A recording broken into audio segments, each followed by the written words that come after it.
Hey everybody, I hope that you all had a great week this week. Now, we've talked in a few videos throughout the week about some of the bills that we voted on, but I always like to end the week on some positive news. I know it doesn't always happen, but I try to make it happen that way. So I wanted to share with you that the House passed a great bill for our waterways called the Coastal and Great Lakes Communities Enhancement Act. Now, this legislation, it included a number of different provisions that will provide grants and other resources that can be used to benefit our coastal communities on a number of different fronts. So let's jump into what those fronts are. First of all, this legislation, it reauthorizes for a specific portion of the National Oceanographic and Atmospheric Administration known as the Integrated Ocean Observing System. Now, reauthorizing this program, it's particularly important to our communities as we work to combat harmful algal blooms and hypoxia. Specifically, the Integrated Ocean Observing System will collect new data that can be used to identify the factors that lead to algal blooms and develop new ways to prevent those algal blooms from happening. Now, this legislation,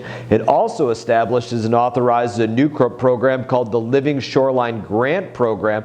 And what this does for the next 5 years, this program will be managed by NOAA, and it can be used by Florida's state and local governments to help reduce erosion, improve water clarity, filter pollutants, preserve our coastline, and promote important fish and wildlife habitats. Now, this bill, it also creates another grant program called the Working Waterfront Grant Program to help support our local businesses that rely on waterways to thrive. To give an example on that front, it's a $12 million program that were authorized through this program, and it can be used to assist in funding state-level programs like Waterfronts Florida Partnership Program. That's a program that helped folks out in Port Salerno to build the Manatee Pocket Walk and to make the waterfront more accessible, upgrade the Civic Center and lease docks to commercial fishing groups and create good paying jobs.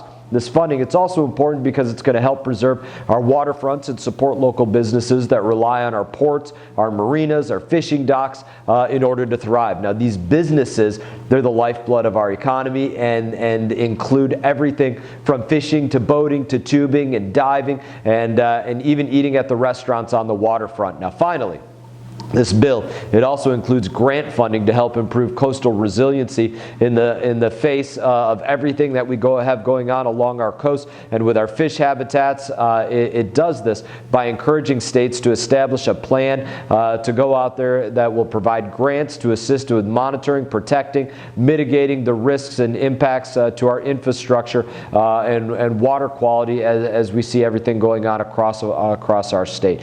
This includes funding to help promote conservation of fish habitats through federal funding and privately led conservation projects. So a lot of good stuff going on within this piece of legislation. Specifically, this legislation would create a national fish habitat board that consists of representatives of federal and state agencies, anglers, fishing industry folks, among those to establish national goals and priorities for fish habitat conservation. Now, the board can then approve and select partners to receive up to $7.2 million worth of grants to promote cooperation to build and support conservation among local and regional communities. So good work on that front. These strategic partnerships, what they do is they result in better fish habitat conditions, increased fishing opportunities for our communities, which, as we all know, is a big deal for Florida. The bottom line is it's a good legislation. The bottom line is that this is good legislation. It's good news for our fight to combat harmful algal blooms and improve our water quality. Even I get tongue-tied sometimes. So